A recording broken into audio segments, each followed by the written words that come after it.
responsibly, and that's why I got prayer books, so that if you don't have a prayer book, search under your chair, and if it's not there, come grab one of these.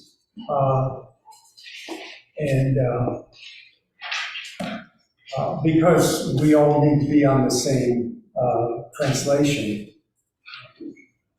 But before we begin, I would just comment that when I became familiar with Psalm 19, I was struck by the structure of it, and it reminded me of the convention in choral music of call and response, where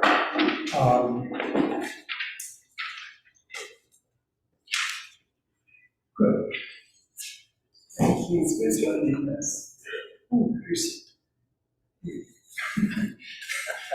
Call and response, in which,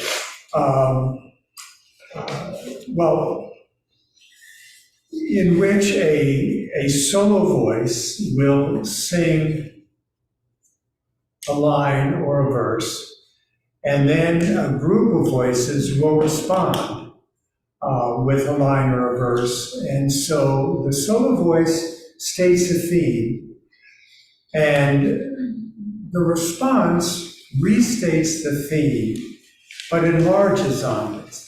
It's as though the solo voice says, I sing A and B. And then the response is not only A and B, but C and D.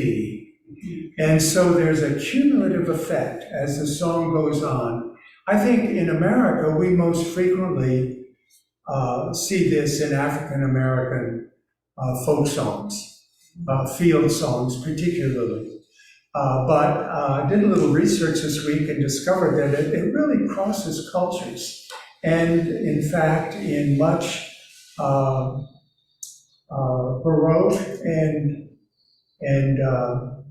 subsequently classical period music, the same conventions are used, but obviously much more formally than they might be in an informal song. So just I ask you to keep that in mind, and to emphasize that, I ask us to read this responsively. I will read the first half of the verse, and then you all will respond with the second part. The heavens declare the glory of God, and the firmament shows his handiwork. One day tells its tale to another, and one night imparts knowledge to another. Although they have no words or language, and their voices are not heard, their sound has gone out into all lands. and their message to the ends of the world. In the deep he has set a pavilion for the sun. It comes forth like a bridegroom out of his chamber. It rejoices like a champion to run its course. It goes forth from the uttermost edge of the heavens and runs about to the end of it again. Nothing is hidden from its burning heat. The law of the Lord is perfect and revives the soul. The testimony of the Lord is sure and gives wisdom to the innocent. The statutes of the Lord are just and rejoice the heart. The commandment of the Lord is clear and gives light to the eyes. The fear of the Lord is clean and endures forever. The judgments of the Lord are true and righteous altogether. More to be desired are they than gold, more than much fine gold. Sweeter far than honey and comb. By them also is your servant enlightened. And in keeping them there is great reward. Who can tell how often he offends? Cleanse me from my secret faults. Above all, keep your servant from presumptuous sins. Let them not get dominion over me. Then shall I be whole and sound, and innocent of greater things. Let the words of my mouth and the meditation of my heart be acceptable in your sight. O Lord, my strength and my redeemer.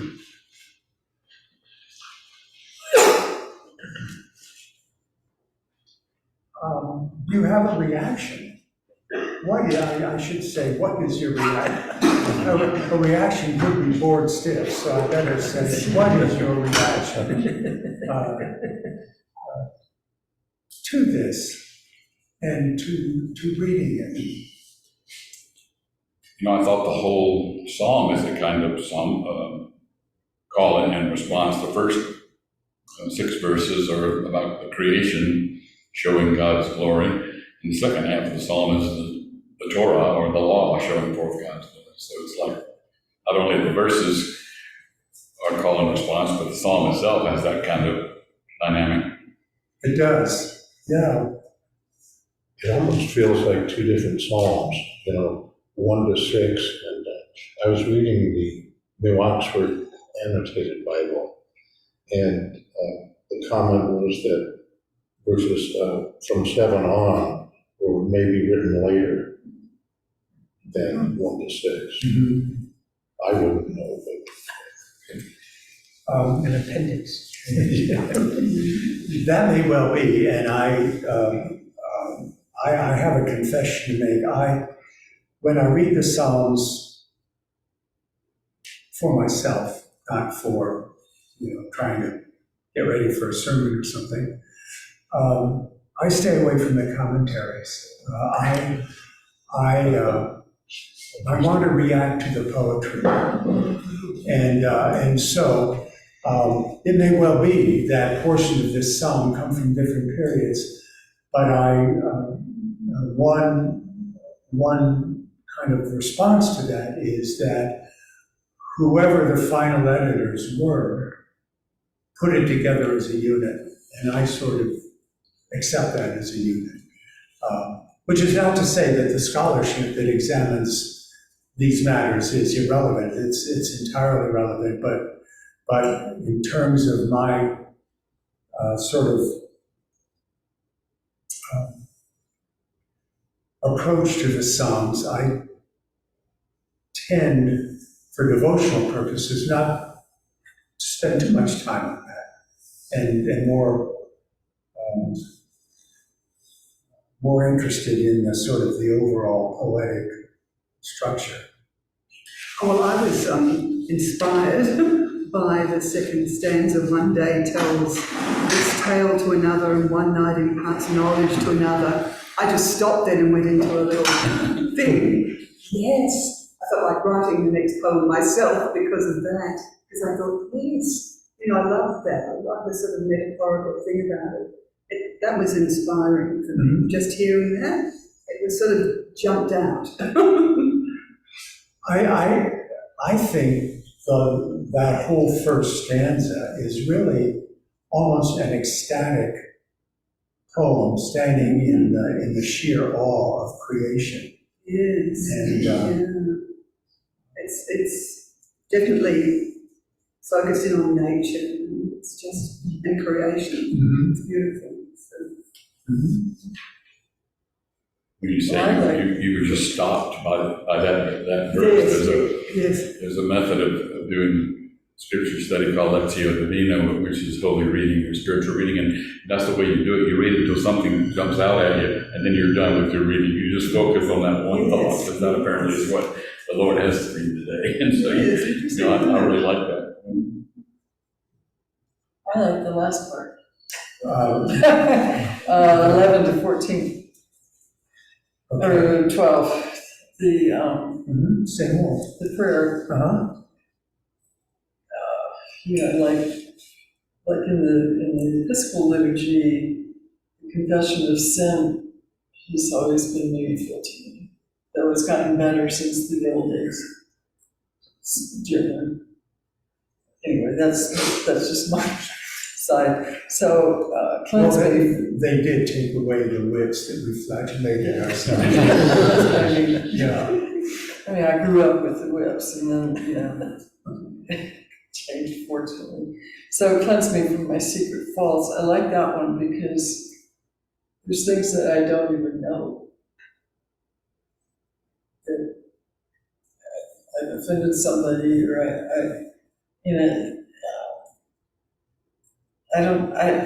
I don't know how to approach the idea of cleanse, because I'm not Jewish, but I just don't want to have them, because I don't want to do something bad. So, and then presumptuous sins, I'm not sure what that is. What are presumptuous sins? Does someone have other translations?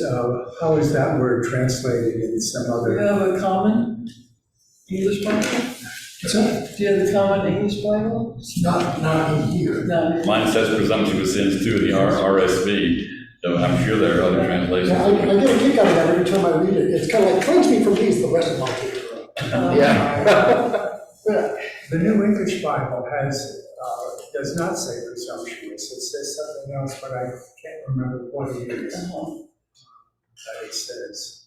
But this last one, I mean, that's been part of, in my lexicon, in my head, that the words of my mouth and the meditation of my heart be acceptable in your sight.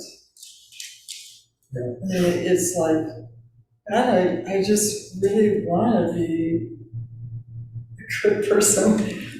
I want to be one with you. I want to be, I don't want all this other stuff to get in the way.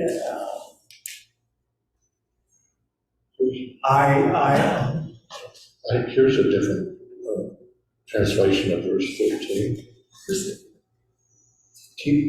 Keep back your servant also from the insolent. Do not let them have dominion over me. Your insults? Insolent. Insolence. Insolence. The International Version says, keep your servant also from willful sins. Willful.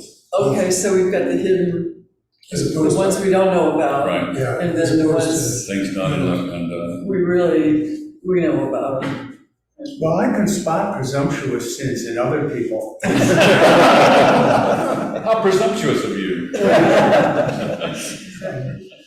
Well, I'm glad Gary didn't begin his sermon with this last verse, because I was going to, and I will say, kind of a snarky little comment that I agree with you. This verse 14 is a profound offering of oneself to God. Yeah. And it's become kind of a cheap and quick way to get into a sermon. Because the words of my mouth, and then they say, in the meditations of our hearts, be acceptable in your sight, which I guess is a legitimate use for that text, but it seems shallow compared to the text in its context here. It's said often though, isn't it, before a sermon, those words will be said. I've been known to do it myself. I had my Old Testament professor in college began every class citing that verse. So I don't use it much. I loved him and I loved the class, it's just that I've heard it enough. You've had enough. Yeah, he didn't start deliver us from our presumptuous sins. We did that with our Old Testament professor because he was, Lansing Hicks would start every class with, how ought God to choose the Jews? I don't know why he did that. Made you think. Oh, my goodness. No, I haven't had that experience, so for me, it's still like, here I am, God.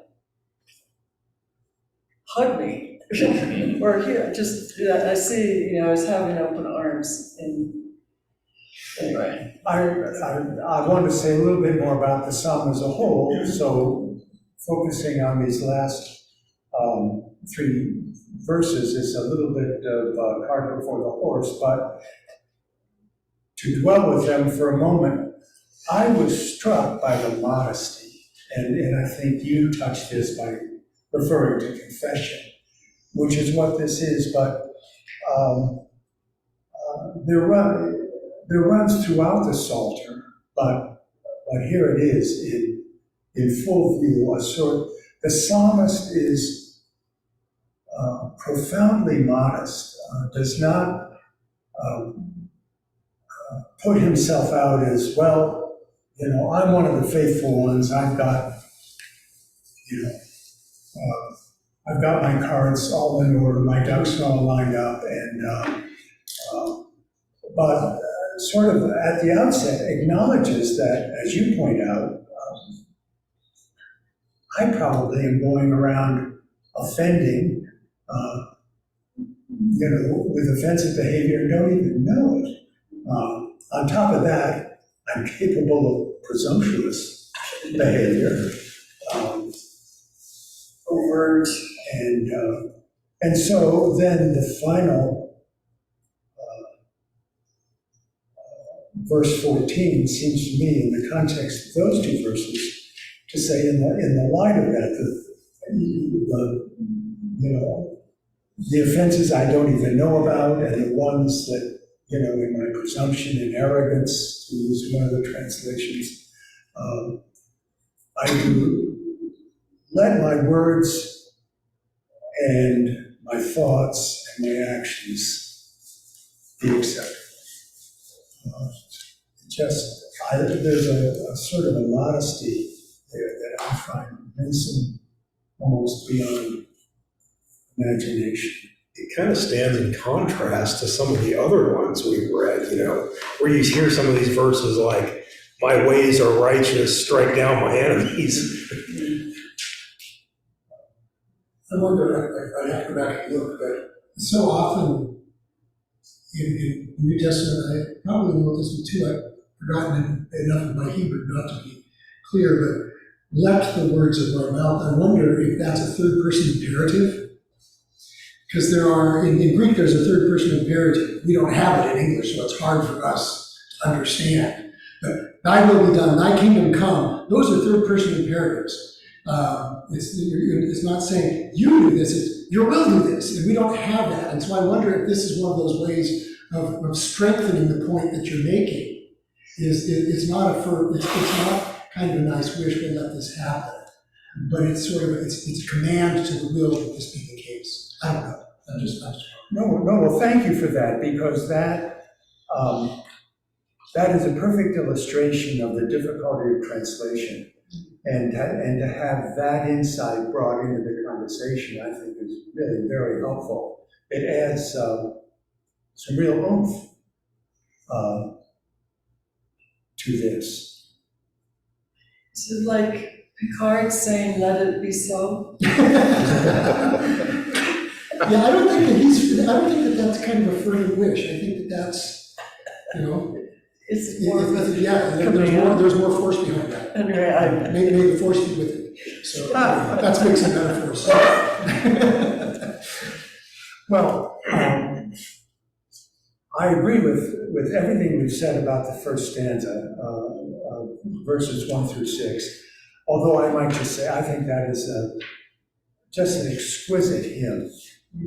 It's musical, it evokes all sorts of images, it's full of mystery. And yet we all sort of, well, I don't know, I shouldn't say we all. I intuitively know what the psalmist is talking about. I intuitively know that communication happens without language and voices are not heard, and yet God is revealing God's self, is speaking. And then I just have to say that in the deep he has set his pavilion for this son that comes forth like a bridegroom out of his chamber. We were not married my first year at seminary, and Betsy came down to visit for a week or two, and she came to interview for a job. We were going to be married the following summer. Came down to look for a job and so on. Anyway, we had a very late night one night, just catching up and so on, not having seen each other for a number of months. And so I overslept and came into my Old Testament class late. And Frank Johnson said, he comes forth like a bridegroom.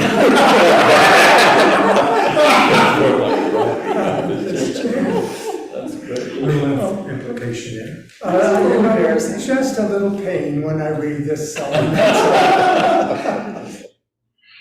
But I want also to look at the second stanza, stanzas 7 through 11. Someone pointed out, you did, whose name I can't see, Hands.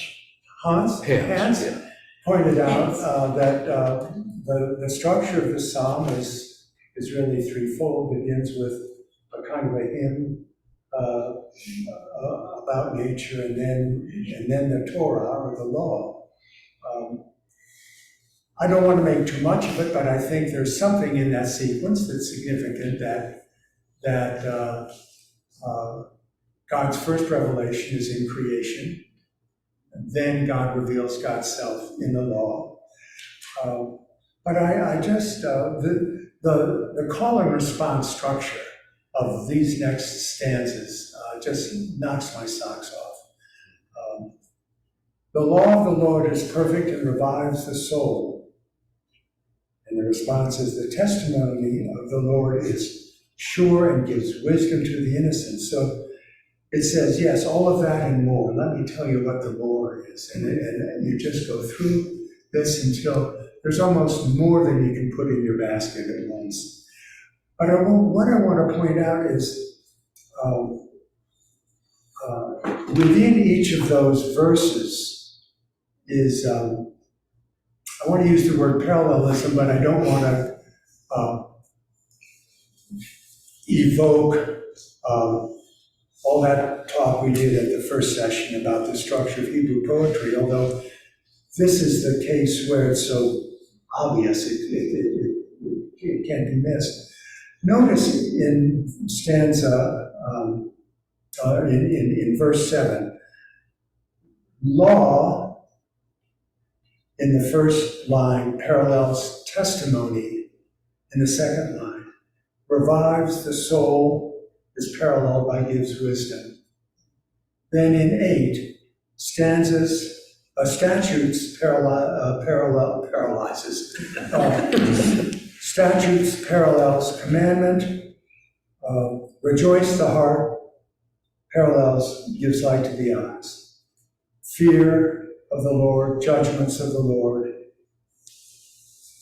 clean and endures forever, true and righteous together. And so you all sort of have these two columns of thoughts that become more and more intense with every line. I'd just like to extend your idea, this idea of parallelism to verse 10. And what struck me about this whole thing is like a lyrical fractal. You have these patterns that are at the high level for the whole psalm. And then there's the responsiveness as a pattern. And then, as you mentioned, when you look down at the parallelism between the statement and then the response. And then 10, it goes even deeper, doesn't it? Because now you have gold, and then more than much fine gold. And then gold is compared to honey, then honey in the coat. I saw 10 as bringing us down to even deeper, so that now you're looking at that parallelism within a single line. Yeah, it's kind of neat how it just kind of breaks out like that. I feel a little cautious about being too specific about these matters of structure, because I don't want this to be an 8th grade English class where the teacher bores you stiff with comments about the structure of poetry. But my point is that it works. You read through this and something inside you begins to resonate. And I don't need to know that, oh, that's called parallelism. And Hermann Gunkel pointed that out, or whoever it was who pointed that out. All I know is that I read this poem and something is going on inside me. I react to it in a really very deep way. And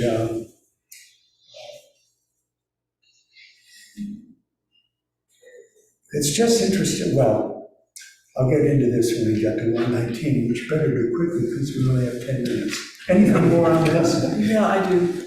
Oh, my goodness. Who's, Well, you go first, then you. I don't, Or who? Me, I'll just say something quickly. It is interesting, even though we say it is broken up 1 to 6 and 7 to 9 and 10 to 11, 12 and 13 and 14. It is broken up, but you don't actually notice that terribly because you go, oh yes, that's the result of following the commandments, the judgments, the law. Oh yes, you're sort of like, that's what happens when you do this. And this is what God does when that happens. And so it just follows. Well, I think it all is a sequence. Right? God reveals God's self in creation, in the law, and then I respond with this prayer. Yes. So it is all. You sort of feel that it stands out. I don't see where the joy of reading Leviticus and Deuteronomy, I don't see where all the gold is. The law, to me, is crushing. Well, that is a perfect segue to 119. Glad you provided. Now I have 30 seconds to figure out how I'm going to handle this. 119 is back to something.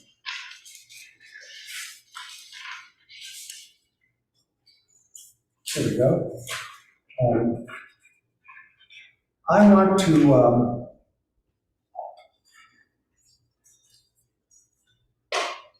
I wasn't going to start 119 this way, but I will. Let's look at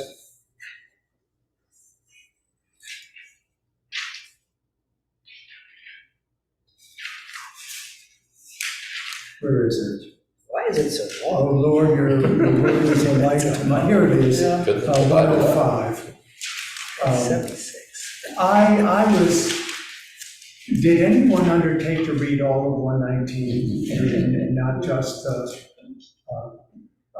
this is a psalm which really should not be cherry-picked. And I did it simply because I felt that if the prospectus said read 176 verses, people would say, I'm out of here.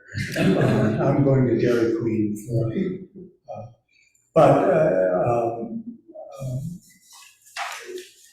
Well, just a quick word about the structure of this psalm, and then don't let me forget, I want to come directly to your point about the law.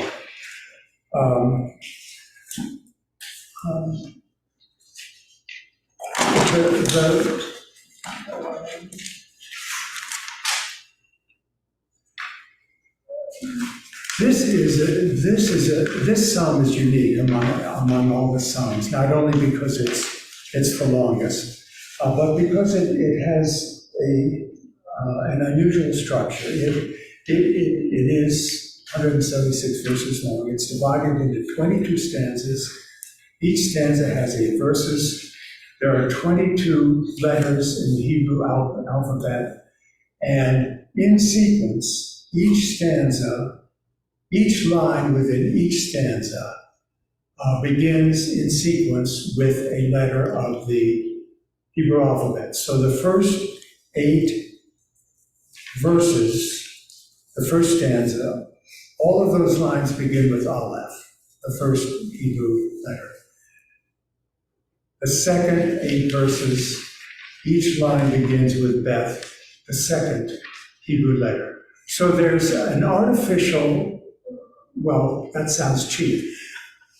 The poet is using an artifice. He's structuring, the poet is structuring this poem in a particular way, and it leads me to sit back, sweaty and exhausted after 176 verses, to say, why did he do that? What's going on? So it is an acrostic. It goes from Aleph to Ta, or you might say A to Z, which sort of says it's the whole ball of wax. It is huge, not only in in its physical length, the poet is in effect saying, in case you didn't get it, this is huge. It's everything from A to Z. I just want to say two things very quickly. As I likened the first song to call and response, which was a musical metaphor, I liken this one to ringing the changes. Do you all know what change ringing is on bells? Take any bell tower that has a carillon in it, and it could have anything from 4 to innumerable bells. But let's just say this bell tower has 6 bells. To ring the changes in that bell tower, there are 6 bell ringers, and change ringing is you begin by ringing the bells in a sequence, and I think it's from low to high. It may be the other way, I don't remember. So it goes dee dee dee dee dee dee dee, appeal, and you do that twice, and then you change the sequence by exchanging one bell within that sequence. So the first one was 1, 2, 3, 4, 5, 6, 7, 8 for 2 rings, and then it's 2, 1, 3, 4, 5, 6, 7, 8. And then it could be 2, 3, 1, 4, 5, 6, 7, 8. Well, think of the combinations and permutations. It's infinite. And bell ringing, I don't know if you've heard bells peal, but I was at the College of Preacher, which is where privileged Episcopal clergy used to go for preaching conferences, and it's in the shadow of the National Cathedral, and at 5 in the afternoon, they would ring the changes. And it's an incredible experience to hear this repetition, but with a change every 2 peals. And that's sort of what's going on here. The other thing that you need to know is that the word law, or some cinnamon, didn't breakfast this morning, some cinnamon, what's that word that sounds like? Anyway, some word just like it means the same thing. Well, I have experience. Just in every stanza except 4 or 5, depending on which scholar is doing the counting, in every stanza, the word law or a synonym of law appears. So look for law, teaching, instruction, decree, precept, statute, command, commandment, ordinance, word, promise, way. Every stanza has one of those words in it. And this, so the first thing I want to say is this huge psalm rings the changes on the idea of law. And it rings the changes by saying law is instruction, it is teaching, it is decree, it is God's self-revelation, it is precept, it is statute. It is, in a sense, God's tipping his hand, God's hand, to say, if you want to know how to live well, here's the answer. I'm giving you a tip.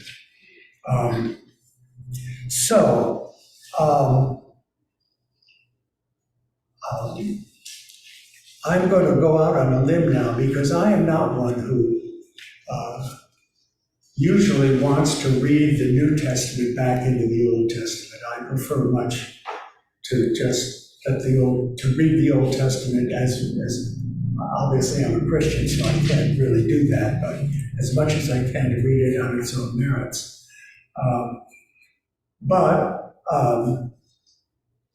My sense of law, and as I read through these stanzas, and here's where I want to look at verse 105. Your word, read law, read commandment, read any of those synonyms.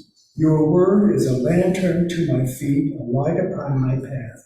It shows the way. Sometimes one of the synonyms for law is the word way itself.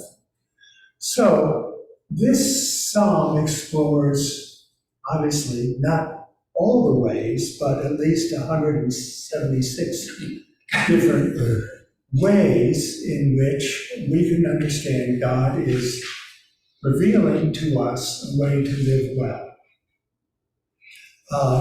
I can't help thinking that Jesus said, I am the way, the truth, and the life. God seems to be bending over backwards to say, let me show you how to live well. For the Jew, it was how to live in covenant with God, how to be in what Paul would say, how to live in a right relationship with God. So I bridled under the idea of law, as you apparently have, but over time, and largely because of this humongous psalm, for a lot of other reasons too, law has no longer feels to me like this. Even the negative laws, thou shalt not kill. That's a good way to live, actually, not to kill. It sort of keeps the community glued together and keeps me out under the burden of all that. It's God's self-revelation. It is God's disclosing how to live well in the creation. And I think Psalm 119 explores 176 ways in which one can do that. Yes, sir. I had an interesting experience when I first came here, because I was in this doctor's office.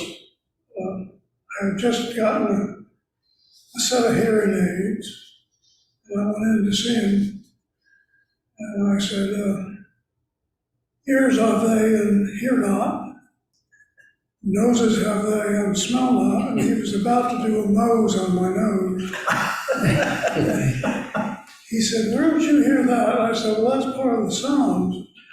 And I said, Dr. Cohen, you ought to know better than that.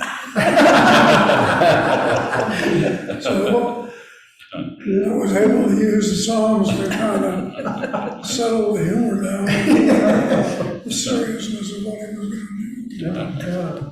Was he gentler or not so gentle after that? Yeah. Yeah, noses have they and smell not. There is, I don't know, maybe you were going to get there, so I apologize, but there's a scholarly suggestion that Psalm 119 is a product of the Babylonian captivity when they couldn't do sacrificial stuff. So if you can't do all of the sacrificial stuff, how are you supposed to be faithful and all of that? Well, you tend to all the rest of this, all the rest of the law. And so it's a gift. It's not an oppression. It's a way that makes us in captivity able to approach God and receive the benefits of that.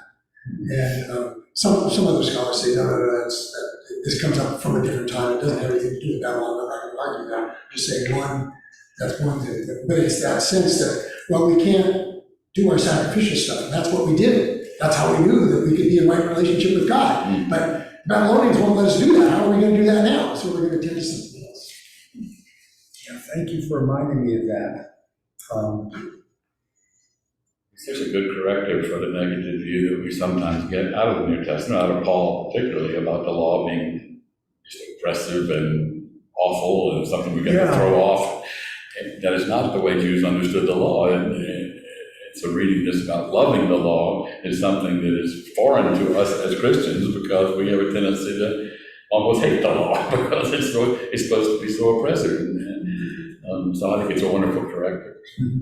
Well, and according to the psalmist, it's finding refuge in the law, which sort of appeals to me. It's not just an active love, but you're actually finding your true self, you're finding refuge, you're finding how to go out into the world with the law. in God's law. So I like that. I like what the psalmist is saying.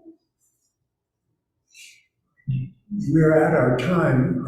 I don't want to hold people, but just closing by saying, I did list several of these stanzas that you might choose to read in preparation for today. Was there any stanza, any verse, any word that stood particularly out that you'd like to share before we take our leave of one another? I'll just say, it's sort of funny to say, "Oh, thank you," with an unthanked heart, when I have learned your righteousness. Why don't you thank anyway before you've learned the righteousness? Can't you just thank? I thought it was when I know them, then I'll thank. I just thought that was quite interesting. Can you give us the verse on that? Oh, sorry, yes, that's number 7. Verse 7?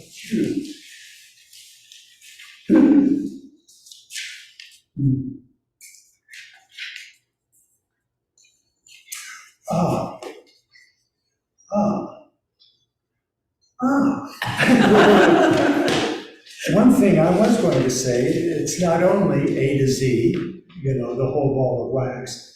One can read this psalm as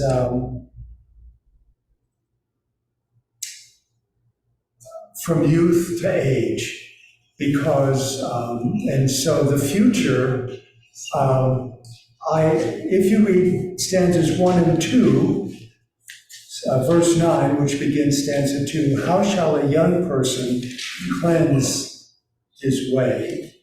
It's almost as though this is in a sort of school setting. And here, this is instruction for a young person. Here it begins. Well, by keeping God's words with one's whole heart, do not stray, treasure, instruct me. It's in the form of a prayer.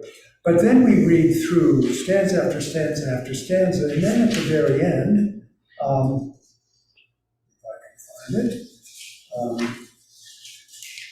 I see and I omitted this last stanza. I should have put it in the prospectus, but this very last stanza could almost be read as the prayer that comes at the end of life.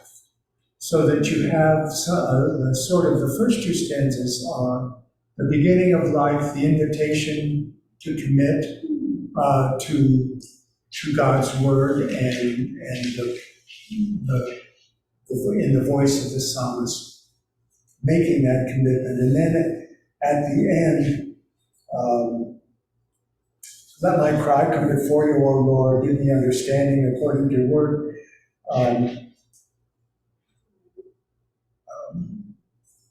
It's a lifelong journey, and you sort of don't win in this life. The win comes in your relationship with God. Because even at the end, you're praying for understanding, that your supplication might come before you, deliver me according to your promise. My lips shall pour forth your praise, so on and so forth.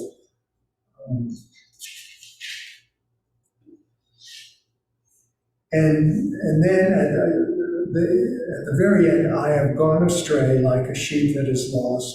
Search for your servant, for I do not forget your commandments. It's a lifelong journey, and no one is perfect.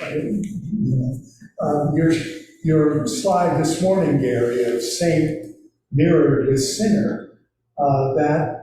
That doubleness of our humanity, I think, runs through this entire psalm and ends up. I tend to like to read this last stanza as sort of the prayer toward the end of one's life, in recognition that